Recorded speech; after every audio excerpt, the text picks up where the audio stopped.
Especially with the prospect of Bryson getting the winning point. Yeah. Yeah, not good. All right. The moment he got on a run, you're like, oh no. Oh no, I know. Don't want that. Yeah, just anything but Bryson on a run. Yeah. I mean, maybe for him versus Reed getting on a run. Yeah, do it. Yeah. Perfect.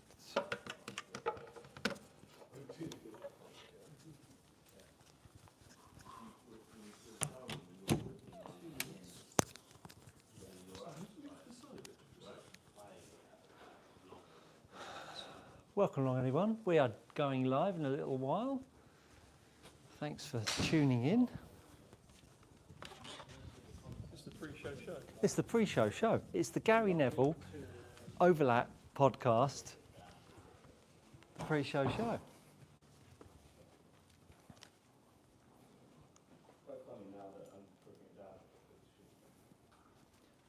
Pre-show show. Good evening, Daniel. How are you? Thanks for joining us. I don't think I've seen you join us for Monday Night Live before. iPad ready? Questions coming already on the Precision Golf channel. Got to get the angle of the dangle right, James. I think we need to start doing a little bit of makeup. I'm a little bit upset about the amount of grey hair that kicks around in this bay with this lighting down here. It's way less in my studio. Yeah. the lighting is superior. Just got back from playing. Where did you play? Oh, Ted's on. Vero Beach in Florida. What's the weather like in Florida at the moment?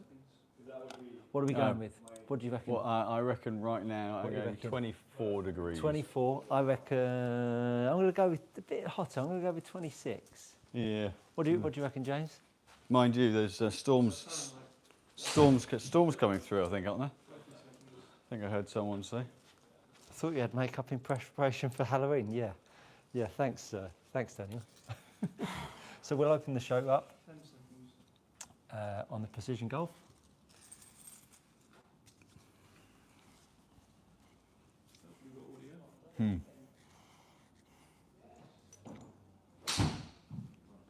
Good evening and welcome to another Monday Night Live.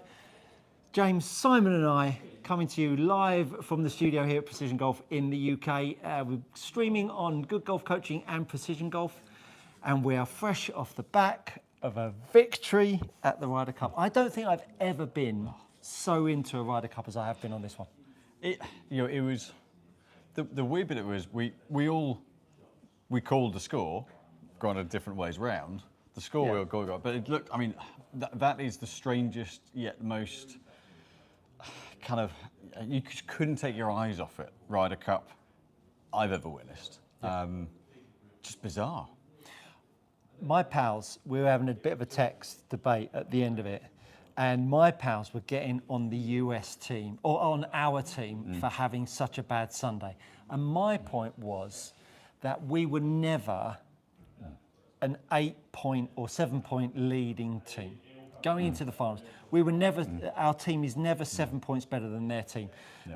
We'd had the runner play with the foursomes and the four balls, right? Yeah. It was they were always going to get some momentum, and I think as soon as you go on that Sunday with no teammate and that kind of abuse, tough to deal with that on your own. I know it's you and your caddy, but tough to deal with it with the player, because if you hit a couple of clangers, not quite good shots, and then the crowd get on you, it's tough to pull you out. I mean, bear in mind, it's like 50,000 people in the crowd. So whilst it's a bit upsetting that we did drop points on the Sunday, the victory, nevertheless, is what it was all about, right? Yeah, and I think what it showed is there's an interesting comment that Matt told me about earlier from Xander Schauffele, saying actually all the negativity from the crowd impacted them in the pairings in the team competition. There's nothing positive to draw on. So, ironically, all the catcalling and amongst other things that was going on, beer throwing and all sorts. You see that beer throwing? Yeah. And I think that's the bit that, like, sadly, that's one of the things that'll be remembered for, and that, quite frankly, is shameful. Yeah.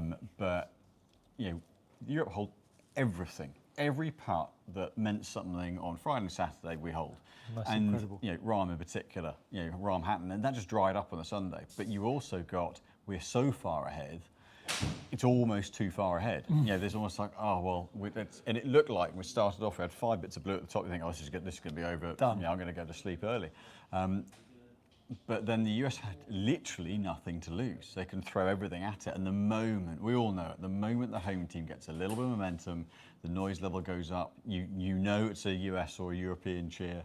And the moment Bryson turned that match around and nearly turned that one over, his match would have been the Skittle effect with the rest of them. Yeah. Well, as usual, we have our iPad and obviously the live streams going on, and we will take all of your questions. Simon deals with all of the golf equipment, the techie stuff. Let me tell you, if this is the first time you've tuned in to a Monday Night Live, I bid you a question to him that stumps him, because he is yet to be stumped on the equipment. So come on, let's see if we can stump him this evening. Ask us your questions. And all of the golf coaching, fire it over myself. And anything on cocktails, wine, or anything, holidays, or anything like that, James is your man. So let's move straight over to the iPad, and let's see. Martin Williams we've got on. Hi, I was very happy you were at 1, but think it was wrong that Victor got half a point because he was injured. If you're injured, that's your fault and should have lost a full point. So I've got a view on this. Because Keegan said that needs to be dropped for the next Ryder Cup, didn't he? So I think I can understand, but ultimately there isn't. If it's knockout, I totally agree. If it's a knockout tournament like in tennis, someone gets injured, they pull out, the player goes to the next round. This isn't that. He got injured during the tournament, and this has been there since 1979. The captains, the teams agree it before the tournament. They put the name in the envelope. It's all agreed. It just doesn't happen very often. But if someone's injured and can't play, there is an element in match play. Well, why does the other team? Look, it honours even. Everything stays the same. It just, you could argue, suited Europe more because it was half a point closer to retaining. But US were also half a point closer to winning it back. No one benefited more than the other. Now, I think Keegan's stance was... Does it change or not? Keegan's stance was, because it was so close, that extra half point to them maybe would have meant more. But equally they could have lost, couldn't they? Yeah, so Steve Pate, 1991 Kiawah Island, same thing. We lost by half a point. Yeah. Well, was that wrong? Yeah, exactly. It's the rules. They're agreed by the teams. You play by them, and you suck it up if you feel like it goes against you. Are they going to change it? I think potentially they could have a vice captain who steps in and plays, that's nominated before the week starts, that takes the place. Or That's another way of doing it. I mean, another way of doing it is having a strainer in the car park with your best player. Do you know what I mean? Whoever's up for a fight in the car park, have your team, the best player in your team, and do it in the car park and stream it. Can you imagine? What do you think? DeChambeau against Rahm? Do you reckon that's the? Yeah. Would that be the? I tell you what. I'd like to see Rory in a scrap, because I think some of the abuse that he took. With the scrap that would have gone on, I think he would have been fired up. So let's see if we got a few. We've got a question in from Daniel Moslas. He had said about why could clubs be half the size? Could clubs be half the size, Yes. lengthwise? Yeah, why aren't they made half the size? Well, if we were all a lot shorter than they would be. Ultimately, you've got to be able to, functionally, there have to be a length that allows you to move efficiently, create speed, stay balanced. And if you're down, let's make sure I'm on camera, if you're down here, then your legs and things get in the way. So actually... What were the things that get in the way? Knees, elbows, head, shoulders, knees and toes. But basically, you can't create as much speed and stay down, you're going to hurt your back. So functionally, they need to be the length they are to allow a neutral posture and to prevent injury. Yes, I agree. And I don't want them any shorter. Ian Murgatroyd, evening gents. Is it unusual for someone's ability to hit a golf ball in a studio setting is nowhere near the ability to hit a golf ball on the golf course? Good question. That way round, very, very rare. And I would say that you're more likely to have it the other way around because players can often freeze on course when there's a consequence of going offline, whereas they'll free up in here because there's no consequence. So you often get it that way around. The other way around can happen because a player can start to think too much. It can get very technique and process oriented in here. And then actually on course, when you've got a target to hit at, it becomes more about the target. So I can see it, but I wouldn't expect it to be a huge variable, but I have seen it that way around. Good question. Good question. yeah. Daniel was saying what he means by half sizes is, and this probably makes more sense because I didn't know really where he was going with it. He was talking about 7.5 iron, 8.5 iron. Ultimately, you want to keep gapping consistent through the set, so you may choose to do that with your. I mean, a 7 iron can be anything between 28 degrees on one set and 35 on another. Depends on the make and the model. But yeah, you'd manipulate lofts to keep gapping, and it just happens to have a number on the bottom. So I think it's more about managing distances, and then the lofts are what they are to give you consistent gapping. So there are quite a lot of players who play a 7.5 iron, 8.5 iron, 9, but it's just, it's all about getting distances. How long do you think it's going to be before we see actual physical numbers for lofts on the sole plate? They're already there on some. Really? Yeah. Who's doing that? Hogan did it. Really? But the problem is, what happens if you then bend it a degree stronger? Yeah, that's true. That's true. a big X out. Because we're often going, if you don't ping, have a power loft or a retro loft, so 2 degrees or 1.5 degrees stronger or weaker. So that's why you generally don't see that. Yeah. We've got 170 of you online watching. Thank you so much. Double tap the screen or hit the like button. That would be really, really appreciated. Carlo Cosentino says, hi guys, great job. Thank you, Carlo. A question for Stu. Is an error the total extension of right leg at the end of the backswing? Many thanks. Is an error the total extension of right leg? You're gonna have to maybe, do you mean, is it an error to completely make your right leg straight at the top of the backswing? Well, ideally you wouldn't want it locked out, but if the right hip is moving further away from the right foot in a backswing, the gap between your hip and the foot is getting longer. So if you didn't make your right leg longer, you would actually have to lower into your backswing. So the right leg should go a little longer from setup, and you'll see it more and more in golfers. Some golfers actually lock it out. So it's no problem if you did lock it out. It's just not necessarily advised, but the right leg going longer is absolutely something different to yesteryear. Used to be sit in the right leg, sit in the right leg and squat into it. You just don't see that anymore because of the way we now know how the ground works and helps us really rotate the body. So let's have a little look. We've got Leo. Leo asks, hello gents, getting lessons but can't seem to stop laterally sliding in transition and early extension. Any helpful tips? Laterally sliding in transition. Yeah, so you just need to use your lead leg a little bit more. A great drill is to get your feet together, get yourself halfway back, swing the golf club down, and as you swing the golf club down, step to the right. I won't stand so close to the wall. Step to the right. So you're going to step away from the target, and as you do that, you want to feel like your right shoulder is going to get over your left shoulder. So all of a sudden you've got this hip going back, this right shoulder going forwards, which now makes low point arrive much later in the arc. So it's important that you get that left leg a little bit more loaded at the top of the backswing. You'll tend to see golfers in the world now sort of 70 or 80% of the weight on their lead leg when they're pulling on the golf club. So getting the weight across over there by the transition phase is crucial to making that lead side work. And again, early extension is really the golf club head getting too much on the inside. So if you've worked on getting the club too much from the inside, early extension is coming your way fast. So take a little look on my channel and you can find some early extension videos on there. Hopefully that helps for you, Leo. Equipment wise, if your clubs are heavy, it will also lead to both. So if it's heavy and you've got to work the club away, you've got to put a lot of effort in, you're likely to get going, and then you've got to get it started the other way. That's also going to drop behind and do that as well. That from an equipment side, that could exacerbate that tendency as well. 100%. Peter Kendall, hi guys, can you hit the CBZ and the CBX for wedges and say what the difference is? I will see Simon on Monday for my iron fitting. Thank you. I'm sure Simon can do that. It's whether we've got the CBX still. but I can hit the CBZ. Perfect, perfect. While Simon runs off and grabs that, we have Havis Genji. I got one for mid handicap. Should we fitting the club first or perfecting the swing? I think you can always get your clubs fitted. Doesn't matter how you swing the golf club, because ultimately it's about shifting weight.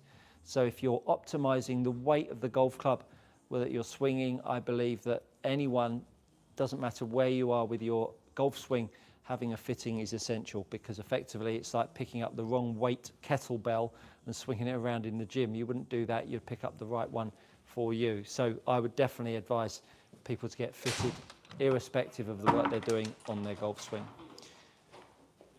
While Simon runs in, I can't answer the questions on the Precision Golf channel because I'm very limited on my knowledge on the golf equipment, so I'll crack on with my channel. So Master Jake 912R. That's a serious handle you've got yourself there. I struggle to dip into my swing without chunking hard. Am I doing something wrong, like turning my shoulders? Are you talking about in the strike area? So if you're dipping into the ball through strike, what's usually happening is your legs are obviously giving way. It's very rare to actually see sort of forward bend. Normally you see your legs giving way. Again, very similar to the drill that I just prescribed before, getting that lead leg into extension and even feeling both legs long, getting yourself halfway back, starting to hit the floor. And as you're hitting the floor, can you see how my legs are pushing up here? And as they're pushing up, what it will make you do is push the grip back down, and that will really stop the dipping in your golf swing. It's really something quite tricky for amateur golfers to actually feel like they use their legs in their golf swing, because ultimately you're gripping the golf club in your hands, and then to be thinking about your legs is quite tricky. But give it a try. Push up with your legs, lock them out almost in that little drill, because that will really change the way you feel the interaction with the ground. So I know Peter's been asking this a couple of weeks. The demo heads have literally just come in. They're due to be built up. So we've got them, we'll have them for his fitting. Right. But I can't compare them because they're not built up. Oh, should we show the camera? Just, Yeah, it looks it's literally just come doesn't in. So you can see it's progression on design, the sole profiles, you know, it's very slightly affected. It's a marginal change, but obviously I can't compare them because they're not on our demo sleeve yet. They literally came in the other day. Okay. And so as of next Monday, we'll have them in, but Okay. then when Peter comes in, we'll have it built up. Brilliant. So I nothing can't to compare them quite yet. Yeah. All right. Okay, we can keep that one. We can keep that one. Let's have a little look. What have we got else coming in here? We've got Greg Donaghy. Thoughts on the graphite design F1 shaft? And graphite design never changed things massively. It's something we've got demos ordered on their way in, so I haven't in-hand tested them yet. But you know, anything graphite design do, they're always updating the materials they use. They're getting smoother. You know, it'll be interesting to see where it sits from a feel point of view within the range. Essentially, it's their shafts tend to be subtle differences. VF was a big change from what they've done before. You know, the F1 FI is also due to have a bit of stability to it. But in terms of, you know, we've got them ordered, and once I've got them to hit, I'll be able to give you a definite comparison of what they do. But it's always great quality and always very smooth feeling. Love it. Love it. Rianne asks, I've just got into golf a month ago. Fantastic. Welcome. And I am addicted. I've been seeing consistent growth, but hang on, excuse me. But how do you work on not fading the ball if my shot isn't straight? That's certainly some sort of fade. Well, if you've only got a little fade on it, don't touch it. Because hitting it straight, nobody does. So you've always got to play with some sort of bend. So if you're hitting it 300 yards and you've got a little fade on it, you're winning. Just keep doing it. Work on your putting and your chipping and your short game. That would be my advice. Noel 1988, evening gents, evening Noel. With equipment becoming more expensive, do you think it will ever be price capped? And do you think it will hurt fitting if the pricing keeps going up? Good question. I mean, if it hurts fitting, it hurts the whole industry. Ultimately, actually, I don't think it will. I think it'll benefit fitting, because if it keeps going up, then actually the only way to make sure there's value in a change is to get fitted. So actually, kind of to objectively look at whether it's worth a change or not. So actually, I think it benefits fitting in that respect. Having said that, will there be a price cap? I don't think there'll be a price cap. I think what some of the brands will be forced to do is to have kind of two levels of line of product. One that's the kind of top end one that utilises all the latest materials and tech, and one that's a more kind of moderate cost version of it. And you kind of have that to a point. Companies like Callaway have had carryover of the AI smoke from last year for a certain amount of this year at a repositioned price.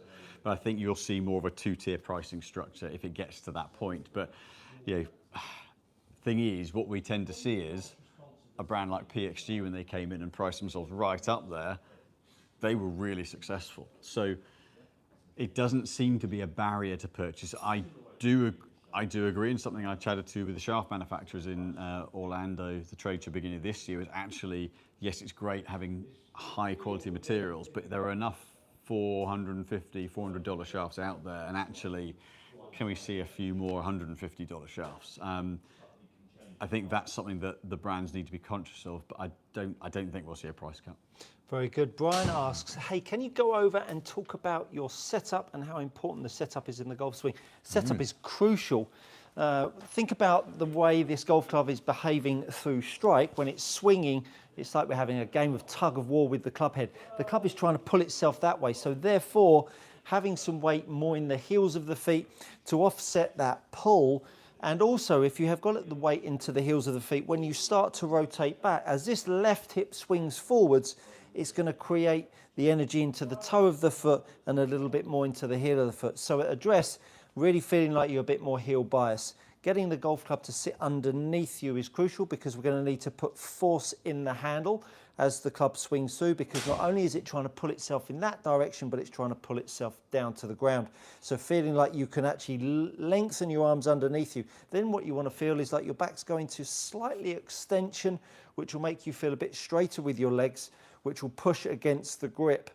And so all of a sudden you've got yourself a straight back, you've got arms hanging underneath you, and then you've got yourself feeling like you can measure out the ground by the length of those arms. From there, from a face-on perspective, we want to see the left hip, left ankle, left shoulder, all in line with each other, and then a line down through the left shoulder, through the grip and through the club head in one line. The golf ball wants to hang out underneath the left ear, and don't want to play anything back of that from 7-iron down to sand iron unless you're playing a speciality shot. And each club go half a golf ball further forwards through the bag until you end up as far forwards as the little toe on your lead foot. Setup is crucial. It's priming your body. If you were to go into the gym and you had an Olympic weightlifter and a rank amateur, deadlifter, you'd be priming your body in the same way. It doesn't matter whether you're a beginner or you're a seasoned veteran. It's really important to prime your body well, because you're loading the structure. So setup is hugely important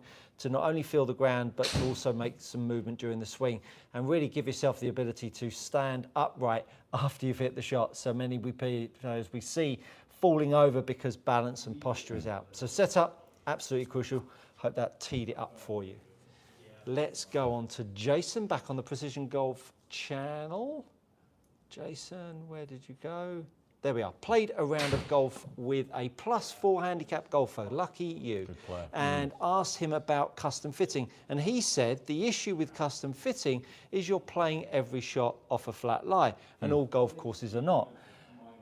Before you answer, because it's going to be fantastic, the one thing that probably is most misleading is when you go to a good golfer and ask for his advice. Because he's a good golfer, you hold him in maybe higher regard than you would do that someone a lesser golfer. And I think that good golfers in clubs hold quite a lot of weight, don't they, within them. And as a +4, you go, oh, well, he must know it all. But the chances are, I mean, he's been playing from a kid. He's obviously very talented playing off of +4. But probably never had a fitting in his life by the sounds of it. So the answer is fitting. You're fitting to the median. You show me a tour pro who hasn't done their testing off a perfect flat lie. They all go to TPI in California or TaylorMade's facility. What do they play off? Oh, they test off a perfectly flat lie. Now, the reason being is that you're fitting to the kind of said the middle point, the median, the average. So you're going to have ball below your feet, ball above your feet, step forward slope, back slope. You can't test realistically. It's impossible to test all of those scenarios. But if you can stay balanced and you and the club are working, complementing one another off a flat lie, that gives you the best chance of staying balanced on a not flat lie. And the bottom line is that you're going to change little bits of your swing to compensate for those lies anyway. So actually, you have to do it off a flat lie because you've got to base it around a kind of an average situation. Now, some courses are incredibly slopey and others aren't, and that challenges the player's physical ability to hold their posture, and the clubs can help you do that. But yeah, I think that's a kind of a throwaway comment that could do an awful lot of damage, and I just think that's just someone who doesn't, for whatever reason, doesn't value it. It's totally up to them. But equally speaking, you have to do it in a controlled environment because that's the only option we have. We can't come around and spend 5 hours on a golf course with you. Yeah. So, and of course, on a flat lie, there's going to be, on a sloping lies, golf swings will perform worse on a ball above the feet compared to a ball below the feet, and vice versa. And equally, downhill lie and uphill lie. So if you started fitting for the golf swing that works better on one lie, and then you come back to flat, it wouldn't work out. So the flat lie is absolutely the important lie to be trained on and fitted on. Absolutely. Good question, though. Interesting.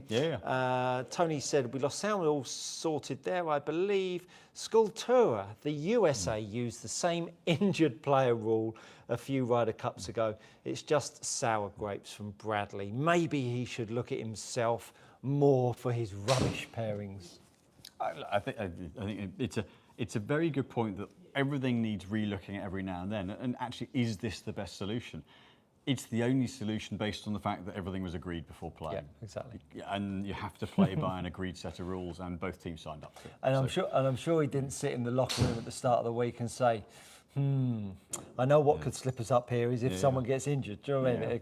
Because he knew it was the same. He put the both name sides. in the envelope at the start of the week. Yeah, exactly. So he didn't have any problems with it. As did Europe. And right or not right, it is what it is. Yeah, absolutely. Ted Patton, can you talk about players like me? Loss of flexibility due to sports and age and my former work have a short backswing.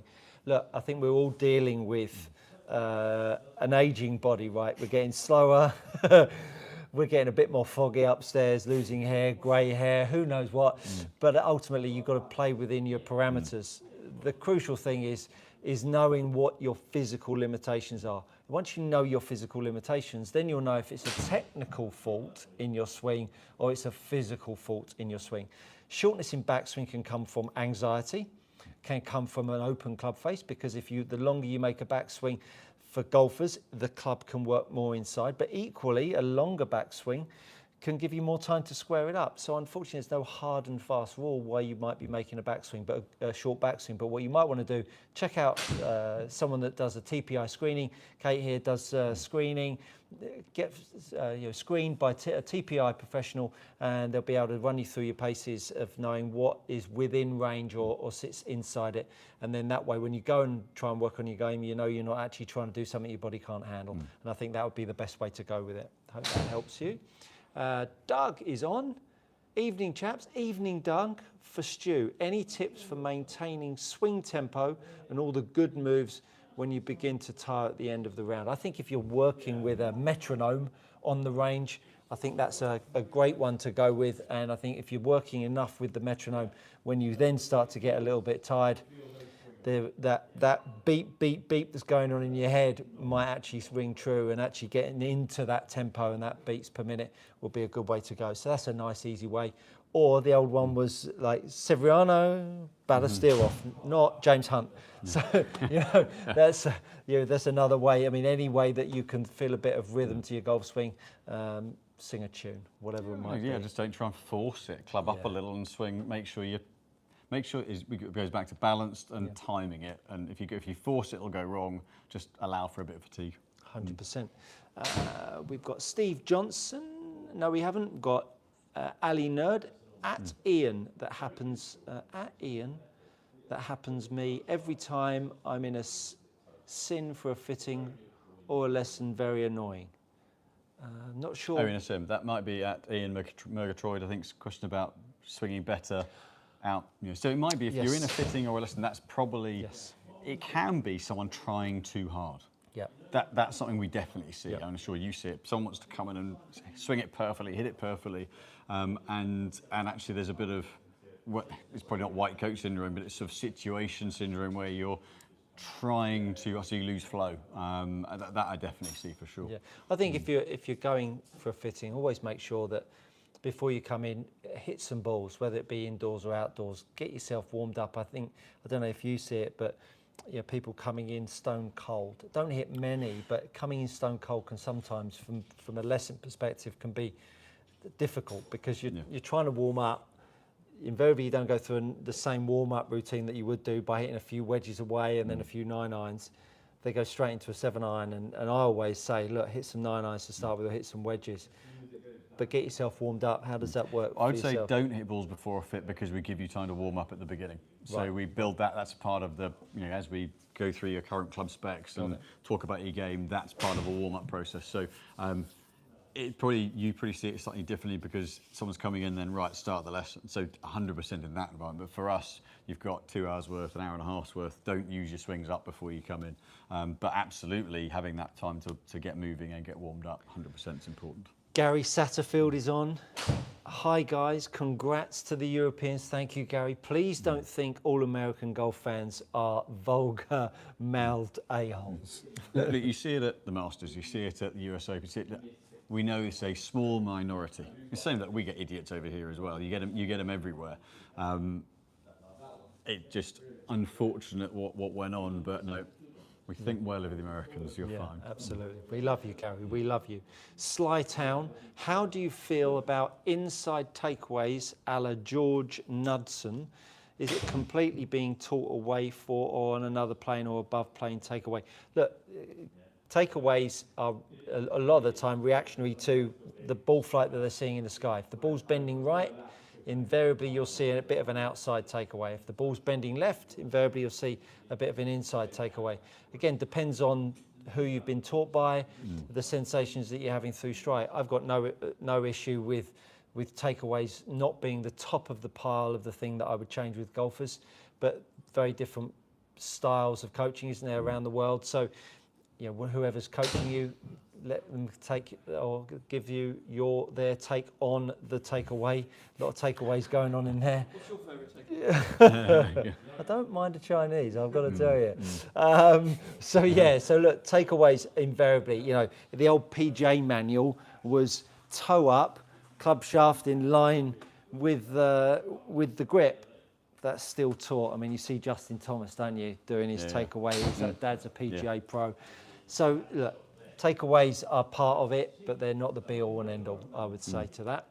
John Burton, I am 72 with a driver swing speed. I'm 72 with a driver swing speed of 85. Goodness me. Most fitters assume I need a light shaft, but the heavier ones feel better and I can control the swing better. Am I just weird? Well, you may well be, but Simon's going to give you the answer. Yeah, the answer is not necessarily. We all move the club differently, and we use the mass of the club differently. So there are some players that absolutely would require a lighter shaft, but there are other players like you just might respond to having the weight and something to pull on. So depending on how you build your speed, which muscle groups you use, some players suit a heavier setup than others. And is it weird? No. Ultimately, the club is a tool that you're trying to get to suit the golfer to give certainly the driver maximum speed, but also control and strike. So you need to have both. And if heavier gives you that control and that strike, then it's the right option. Very good. Good answer.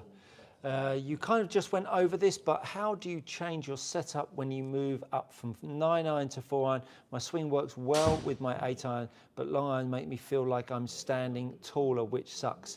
So the ball position, when you think about it, if you were to set yourself up to the golf ball, drop a club shaft down from your ear, that's where the golf ball would be for your 9-iron, for your 7-iron. and then progressively move it forwards. Now, what happens when you move the ball progressively further forwards, your angle of attack gets lighter. Angle of attack is the amount the club head hits down into the turf. Now, as soon as you start to reduce that angle of attack, striking becomes slightly more tricky, because also you've got less loft because the club's getting longer. Your golf swing is under more stress. It is more critical with controlling the low point of your golf swing and controlling the flight. So the longer irons are just more difficult for everyone. If you're standing up out of your posture, it means invariably the grip is going too far out to the right and the club head is getting a bit trapped behind you. Again, from Simon's perspective, could be too heavy, Simon. Yeah. Or it could be that you've just got that club too far behind you in your backswing. There's any number of reasons, but from a setup perspective, that ball going forwards does make it more tricky compared to when you've got it back in your stance. You're meeting it a bit early, you can hit down on it, but obviously hitting down on it takes loft off the golf shot. Now, when you've got loads of loft on it with a 9-iron or a pitching wedge, that's much easier to do. So have a little look at my setup series and some impact series videos that I've done that might be able to give you an idea of how to fix that. Hope that helps. Where are we over here? Goodness, we've got lots of questions, Simon. We're never going to get through them all. Sculptura, is the DS Adapt X any better than the Dark Speed X driver, and conversely, the standard Aerojet? Ooh, I would say. Excuse me. That was me. That sounded like bronchial. Sounded bronchial. Hoop going on there. I would say, is it better? I would say, interesting. So both the Dark Speed and the DS Adapt are definitely a little bit better off-centre than the Aerojet. What has happened is the weight's got progressively a bit further away from the face, and I think the Dark Speed, so the previous model to the DS Adapt, with the weight forward, was actually a really solid product. I think that was, for me, was when we got the best results out of it. It seems like the DS Adapt seems to kind of pop it up a little bit more. Are they considerably better? Say a bit more forgiving, they feel a bit more stable. But I think what's happened is they've got the weighting a little bit more exaggerated. They've become a little bit more kind of good bad. I think it's become, when they're right for someone, they've been really good, but if they're not, the performance hasn't been wonderful. I think whether that's a little bit of that exaggeration of weighting just makes them a bit more kind of particular to the player, whereas the Aerojet was probably a bit more maybe consistent for flight, but definitely not as forgiving. We've got someone watching from Japan. Thank you. Nice to have you with us. TT says, Simon, how much distance do you think Bryson is losing with his driver? He was being outdriven by Rambo. Yeah, I saw that. I think the thing is with Bryson is that when you saw on the first hole, he was the only one that basically got at the edge of the green. So when he gets it right, he's got extra yards over everyone. The problem is that if he misses it slightly, the twisting and the distortion of the head at impact, because of the greater forces, are that much more. So the volatility of spin rate, I think for him in particular, and we see it with Matt, who's one of our fitters here, who's manages the stockroom here. He's up at 130 something club speed. He's pushing 200 mile an hour ball speed when he's really going after it. And a misstrike drastically affects his performance. And I think that's what we see with Bryson. I just think when he gets it right, it's gone and no one's touching him. But if he gets it a little bit wrong, he drops back massively, hence Rahm can out hit him. Yeah, very good, very good. Tractor Boy Dave. Love that, love that. Yeah. Evening, chaps. Great show as always. Thanks, Tractor. I use a 65-gram graphite shaft in my hybrid, a 4 hybrid, and 105-gram steel in my 6-iron. Where would you go with a 5 hybrid? Thanks. If your 4 hybrid's working really well, match it to that. Because if it's working well, then you're swinging it more like you would. And then why would you want anything other than the 5 to match that, just be more lofted? If you view the 5 hybrid as more of an iron replacement and want to play it more like an iron, then you may move it up a little bit in shaft weight. But more often than not, what we'll tend to find, whether it's fairway woods, if it's a 3 and a 5 wood, or a 5 and a 7 wood, a 4 and a 5 hybrid will tend to match those setups. because the only difference you want is the loft for distance. So I would tend to, if your forehub is working well, match it to that. If this is the first time you've called us on a Monday night, 6 p.m, we do this every week from Precision Golf here in the UK. Simon takes all your questions about the equipment side, and I take all your questions about the golf coaching side. So do feel free to let us know where you're watching from and any questions you would like answering. Let's get back to Barry. Any tips on maintaining spine angle? I tend to stand up slightly on the backswing. Good question, Barry. Good question. Get the golf club shaft across your shoulders. Get yourself into your posture. Put your feet together. Step towards the target. And as you step towards the target, you're going to feel like your right hip is going to move towards your lead foot. And as you do so, then try and point the end of the club shaft down towards your left foot. Once you start to do that a few times, you'll start to feel like you load the ball of your left foot. Now, once you've got yourself there, then you want to push the golf club away. And now you're going to feel an opposition of force. You've got force going up in the air with your arms, and you've got force going down into the ground that's come off your lead foot there. So all of a sudden, you've got yourself a little bit more compressed in your backswing. Good hip turn, good shoulder turn. And you've got a lovely shoulder spine angle that won't be compromised when you push the grip away. Hope that helps. We're working through these Stuart's questions. very good at line dancing as well. Yeah, goodness me. Step to the left and Step to the right. Step to the left, step to the right. I'm here all week. Let's go, Barry. Okay, flat line A5. Had my first round of golf today. What? Ooh. Congratulations. Welcome to the game. Yeah. Where did you play? How did you score? Who did you play with? And what clubs did you use? Hopefully you enjoyed it. Yes. Today, obviously, it didn't go great. Why, obviously? If you're watching Good Golf Coaching and you're fitted by Precision Golf, it would have gone fantastic. Would you say a fitting is still worthwhile for such an inconsistent new player? It's a really interesting question. I think if it's your first round of golf, then I think I would want to let you get a bit more of some form of swing pattern established, because to fit you now, the danger is that you're realistically going to improve rapidly, especially if you have any form of regular play. So actually get some form of swing and contact going before you get fitted. Often I would say actually fitting first and then is a good way to go. But actually if you're really new to the game, just get the feel for the club and get the swing going a little bit. But then, because then as a fitter we've got something to work with. If you're really new and the patterns are inconsistent, then actually we haven't got any established movement, kind of the balance of the swing just doesn't exist yet. And then it's really hard to actually give you something that we can say tangibly, right, that will help you. So establish a little bit of a game first, and then you can always build it out in stages, a couple of clubs at a time, but get a bit of a game established first. Very good. Sackerman Jones, hello gentlemen. Any chance you could explain the importance of the trail leg foot banking inward on the downswing? I've been struggling with trail hip moving in, especially with the driver. Any chance you could explain the importance of the trail leg foot banking inward on the downswing? Well, I don't believe that you should be working on this banking in, because your right hip is, and where your foot banks is actually being controlled by the elevation of your right hip. The lower your right hip goes through strike, the more the foot will bank. The more your right hip rides up, the more your knee will kick up and forwards. So if you're not getting enough banking with your right foot, not something that I work on or encourage, but if you're not getting enough banking, it means that you're not pushing off with your right foot enough, which is not making your right hip low enough on the way through, which means your top half needs to offset that. So you're looking for more bump with your hip and more back with your spine. Again, not something that I coach, but that would be the way to go about trying to fix that. I hope that helps you.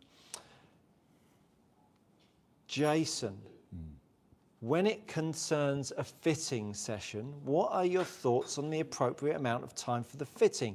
In general, I've found in the States that the standard fitting session is 60 minutes. That's interesting.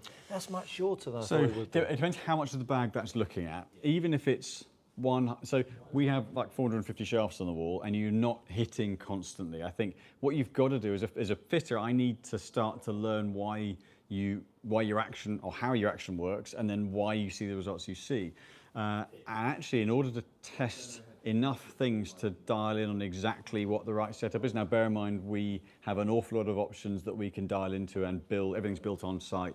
We're not sending a spec to Titleist, TaylorMade, Callaway, and then just delivering you a box. We get the components in and build them. So we can build to a lot more detail than most.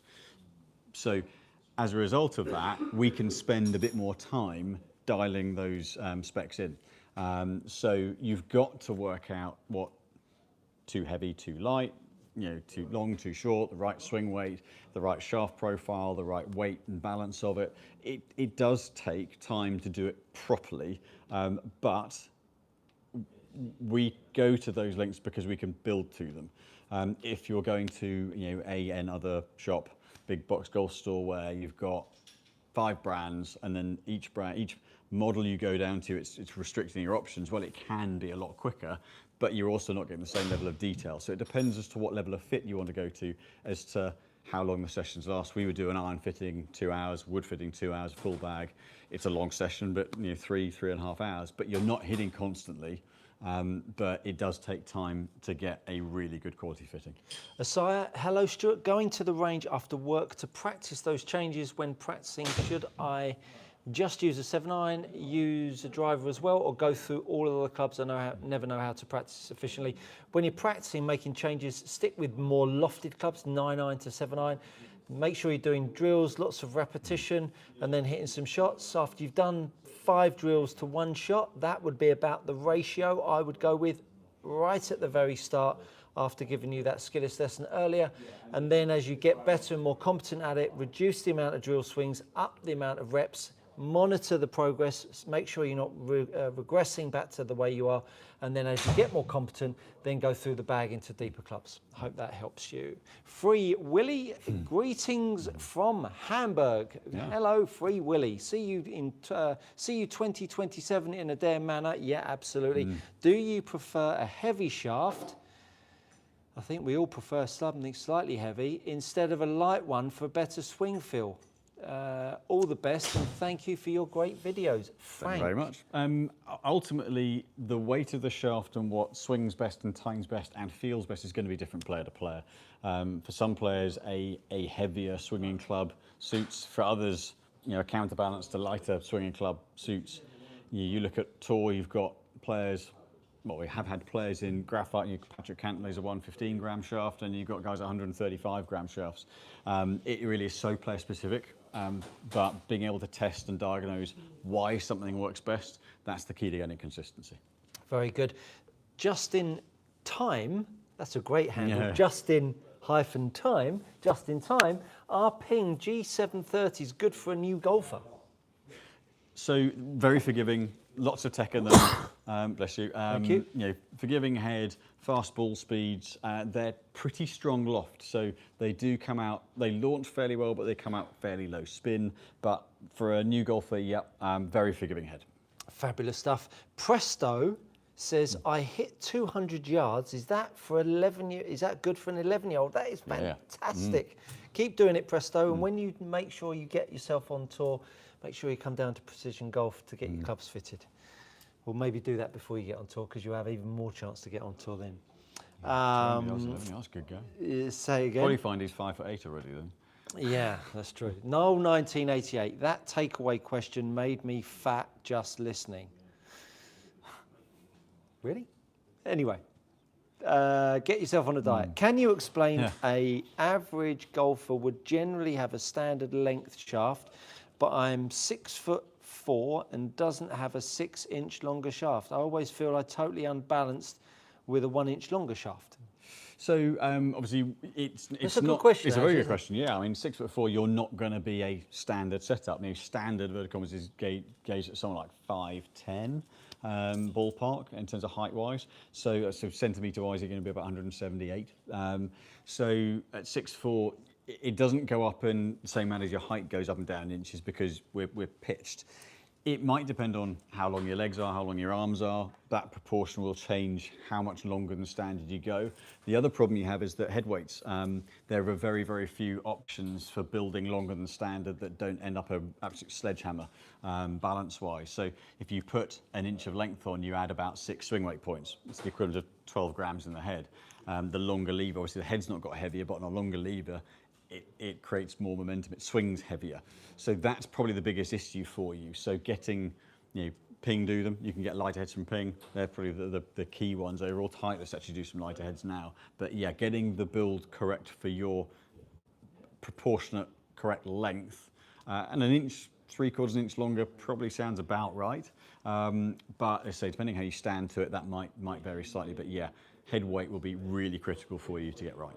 Golf Nerd 3 says, given there are so many options, how do you decide what sort of price bracket of shafts to recommend, and how much difference is there compared to less premium options? Good question again. Good questions tonight, great question. folks. So ultimately, the price bracket you're going into, well, ultimately one, you'd start off working towards what the best option is. Now, in something like a driver shaft, we're talking some pretty high variables. What's the most expensive driver shaft? We've got, ever, I don't know, we've got a £900 shaft on the wall. No. Yeah.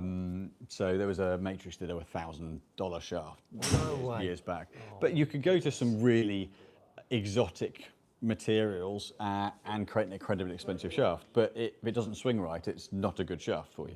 You could have a $50 shaft that swings right and it's better than the $1,000 one. So ultimately you go for performance first, but during a conversation with someone in a fitting, we have to have the budget conversation to a point. If we know someone well, then we kind of know where their orientation is. But ultimately, it's not a bad thing for a fitter to ask you what your budget is, because we're not trying to stretch it, but we're trying to make sure that we present a product that is functional and works well for you, but is also affordable as well, and is within what you're happy spending. So it's a kind of a dirty question. People sort of think all you're going to do is push the limits of it, but ultimately we have to know kind of where you're at from a budget point of view, because there are some massive variables. But we'll go for performance first. If it's going expensive, we'll put a health warning out there and say, look, just so you know, this is kind of where we're going to. But a low grade shaft compared to a high grade material will feel less smooth and will probably have a little less rotational resistance, so a bit more torque, but doesn't stop it being the best option. So such a tricky one, that, isn't it? Because there's, I mean, you don't want to put anyone on the spot, and if someone was to ask me how much, you'd go, oh well, if I say £5,000, then you're going to make it 4,995. Do you know what I mean? Or if I said, but you know, when you've got a shaft at $1,000 or £1,000, and then a shaft at 300. Yeah. If I present you with shaft at 120, right. But it's one of those, as you say, you kind of have to know. Of course, 100%. It's a bit like going house hunting, going, oh, well, what house do you like? I just want a 5-bedroom house. Well, this one's $1.5 million. Well, I can't afford that. That's right. That's a waste of time, and it's disrespectful to the customer as well. So but it is a difficult subject matter to get right in terms of how it's brought up. Totally get it. Totally get it. Presto says, thank you. You are super welcome, Presto, and best of luck with your golf. Havis Genji, some said accelerate your swing after hitting the ball, which you can hear that sound of your club after impact area. But I felt like the distance was off and often mishit it. Yeah, really, if you were getting the club to swing up here in this sector, you know, the longer the club, ultimately, the more you want the club to swing over here. The shorter the club, the more you want it to swing back here, because ultimately you've got a grip that's moving very, very quickly, and you've got a heavy end at the end. So if you get the club to swing too far past the ball, you'll leave the face open because the grip is dragging and the head is being left open. So just be cautious with feeling like you're trying to create speed too late in the swing. You're better off trying to create the speed at the ball rather than too far past it, because as you rightly say, you will misstrike it and you'll invariably start to hit it a little bit off line. Hopefully that helps you. Nicholas asks, combo sets tough for me because of my speed. I prefer having the same horsepower for each club. Would you still want to see a hotter 4-iron so it can start start to gap for the woods. 104, 150 mile an hour 4-iron speed. That's pretty quick. I mean, the answer is most of the time yes, because actually what you're also doing with that tech is you're getting a bit more flight, and you're making sure that ball speed progression is there. So even the top players in the world do this, but it's about making sure that you gain a bit of forgiveness, but that the gapping stays a constant or a consistent progression. So, you know, you've got a pretty good amount of speed, but there is benefit from the tech, but it's utilising it the right way. Good answer. I wasn't expecting that to suddenly come to an end. Kind of rounded off quicker than I thought. Flatline A5, thanks for the reply, chaps. You are super welcome. I played Stanley Park in Blackpool. I got round in 137 with TaylorMade Burner 2.0 and a Sim 2 driver. I have lower back issues, so I can't hit loads of balls at the range. What does that equipment sound like, Simon? So, I mean, the Sim 2, really good head. And, you know, actually, and this is the person who was first round of golf. Absolutely. Yeah, so actually, you know, really smart in terms of picking up, if it's the Burner 2.0s, they were, when were they? I want to say mid-late 2000s. You can get some really good value clubs out of there. The tech was great then. Yes, it may have moved on now, but it doesn't stop them still being relevant and good clubs to start with. So, you know, it's all about making sure you've got decent value, and then, you know, as you grow into the game, you know, hopefully, you know, love the game more and more as you play. Standard changes, then, you know, updating equipment can then help you kick on and develop from there. But yeah, it's a great way to get into the game. That question woke Barney up. He's now very interested in what's going on. Clearly, he heard Blackpool. Blackpool. Yeah. Big Blackpool fan. That way, a dancing fan. Sackman Jones says, follow on from my previous question about trail leg action, if I may, but I find the trail hip spinning out with the loss of posture with driver. Well, there you go. So if your trail hip is spinning out would be moving forwards. So therefore, you've got to push more forwards. You also go on to say that you stand up out of posture. To me, it sounds like you have got a wide open club face, because spinning out is a golfer trying to pull their path to the left, and standing up is a way of giving yourself time to square the face up. So I would absolutely check out my grip series to try and fix out your grip and your setup basics, and then maybe go check out my backswing series as well. That would be the way to go with that.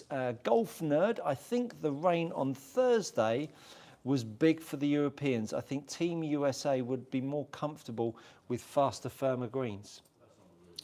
I think green speed possibly, but actually you could argue that long game, which is why they chopped down the rough, it made the course play wider. Which is what they do. I don't think it really benefited. No. I think it benefited all of them, because they could larrup it over and play out the rough.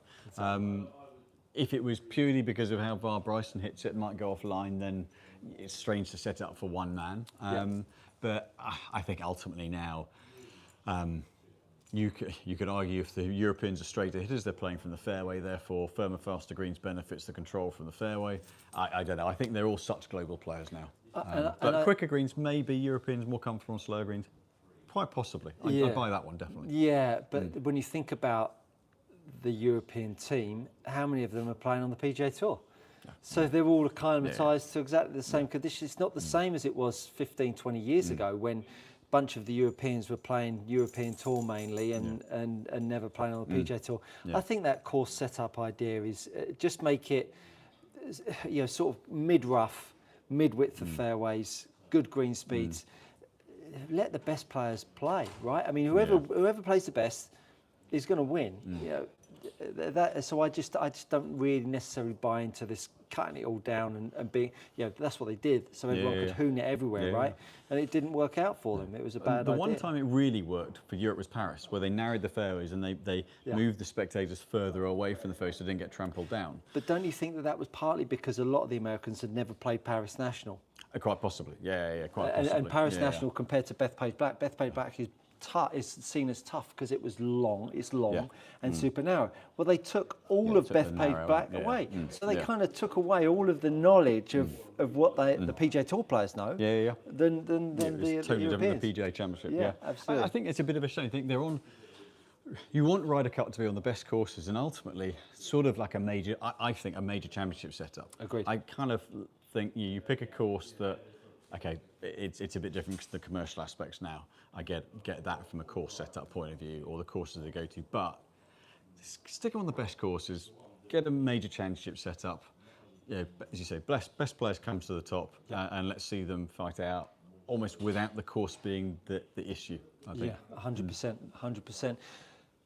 You're welcome, Sackman. Hopefully that helps you. Carson, what would be the primary cause for popping up wedges? I seem to hit a 4-iron, 9-iron pretty well, but on wedges, there is a big foul off the distance and just go really high. Well, again, too much loft, not enough angle of attack can be the case there. Most golfers tend to flight their lob wedges and their sand iron and their pitching wedge too high because they're trying to get them in the air. I mean, you're looking down at loads of loft.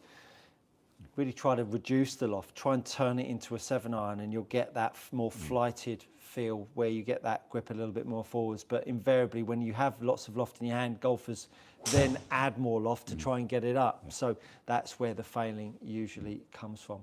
We've done it. Yeah. We've answered all the questions. Very good. And it's 3 minutes to go. Yeah. 3 I said that minutes to last go. night. I would totally agree. I thought angle of attack. You see that shallow out with wedges so much, and that's where the distance falls off a cliff. So, Golfers seem to have that problem with trying to really push it out low with a lofted club. They see loft and they want to hit it more Do up. you think that some of that is old? There's a lot of old misconceptions now that we're all starting to debunk. And you look at the players.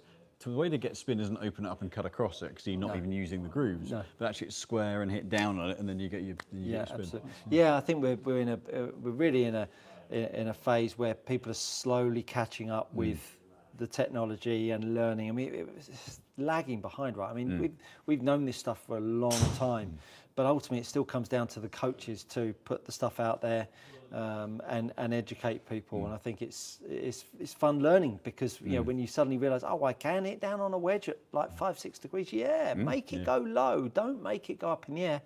Because otherwise the ball's just going to go nowhere. Got a couple come in. Bunkers are meant to be punishment. Therefore, I think it's wrong that a golfer can reach the green from a fairway bunker.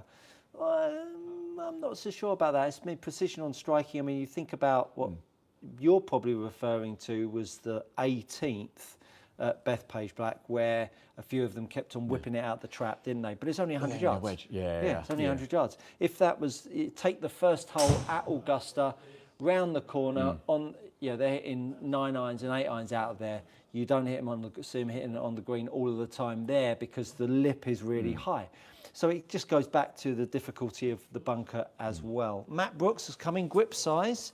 Is the +4 grip with the larger lower hand a legitimate thing or a bit of a marketing gimmick? Will it actually make a difference? It is a thing, but actually I would look at it more on terms of how your hand dimensions. If your hand extends, say my bottom hand drops down a little bit here. Some players' hands extend out. So that length there, if you're long here, then that's when the reduced tapering effect means it just fits your hand better. That helps reduce grip tension, that helps quieten the right hand down or your bottom hand down, and that often helps consistency. So it is a thing, but you don't necessarily go bigger in the bottom hand to kill the bottom hand and to hit it straighter. You're doing it for grip size and grip pressure. Anything exciting coming out on the Precision Golf channel? Any videos that you've shot recently that? We did one with Nick Chilman about old stuff. Oh, about our lovely. favourite clubs from the 90s, which is a bit of nostalgia, which will be interesting to see how that lies as a bit of two old blokes talking about equipment.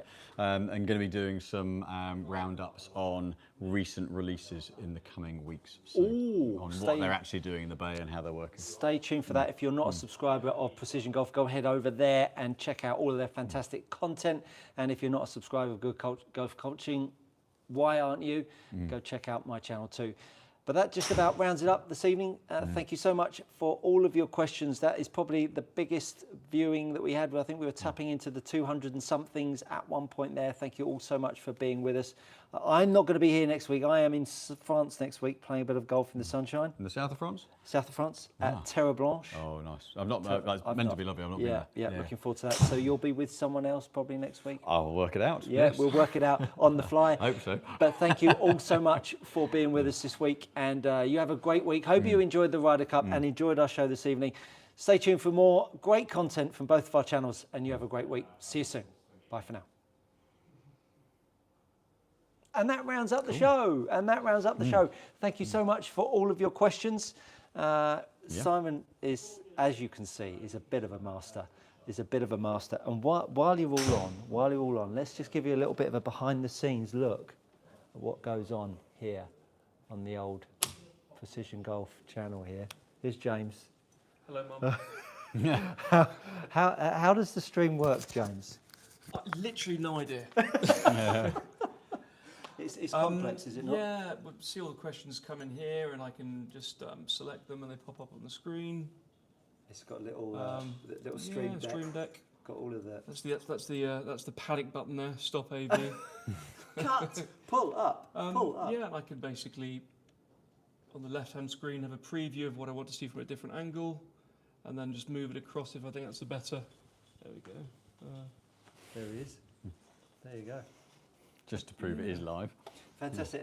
And you enjoy the lives? I do. Yeah, I think the questions coming in now are great. They're so much more in depth than used to. That's really developed out over the, however long is it, 18 months, 2 years? Yeah. 2 years or so we've done it. So yeah, I like the lives because you never know, the content writes itself and it's nice being reactive to things. So yeah, really enjoyable. We had a funny one, didn't we? Come in one week, he said, "Stuart, you're not answering enough questions about golf swings." Well, we just answer the questions that come in.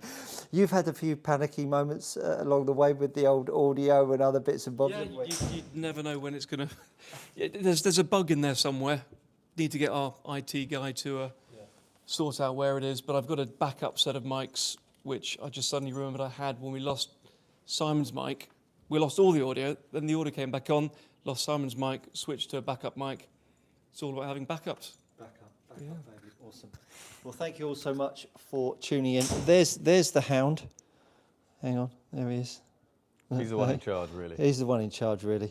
There's the team. Hey, thanks so much for joining us. We'll see you all very, very soon.